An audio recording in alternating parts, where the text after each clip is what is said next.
Yeah, Kim, only residents are allowed back into the neighborhoods worst affected by the Marshall Fire, like this one here in Rock Creek. You can see the homes behind me are completely leveled. Now, there are a lot of checkpoints throughout the day manned by first responders to make sure that nobody who isn't supposed to be in here gets in. And while those first responders work to keep these neighborhoods safe, a group of veterans from Team Rubicon are working to make sure they have food to eat.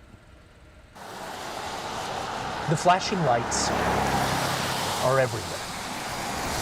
Police officers, firefighters, sheriff's deputies, still working. Looks like you got roadblocks at Colton and Tyler. Everyone needs to eat. 55 meals right now? Okay, awesome. That's fantastic. It's Tron Welch's job to make sure first responders get their food.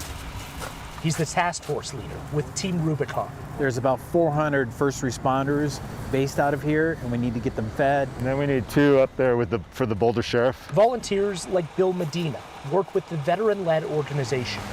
Nice to get a little warm meal when they're out sitting in the cold. To cook and deliver the meals to roadblocks. You can, if you put this one on top of the Park Service guys. And fire trucks.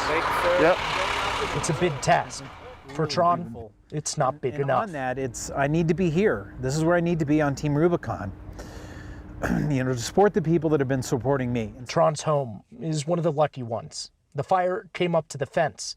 If it wasn't for the firefighters that night, he would have lost everything. The thing that really resonates with me is that somebody that I don't know risked their life in order to save my home. And that's not something that I can return that favor to. One meal at a time. A community says thank you. It allows me to kind of repay some of that debt. I can never repay all of it. Team Rubicon has about 20 or so volunteers working here every day. They say that that's all that they need at this point. But they have a whole lot more people on the bench waiting to come in if they're needed. Team Rubicon says that they've had more than 300 people wanting to reach out and volunteer here. Kim.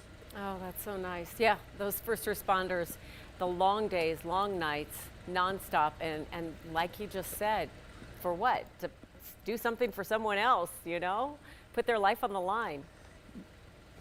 There was a roadblock at the end of Tron's, at the end of his neighborhood the other night, and he was talking about that policeman and how he may have needed a cup of coffee, so he brought him a cup of coffee. It's that type of generosity that goes a long way in these times. Yeah, absolutely, sure does. Thank you, Mark.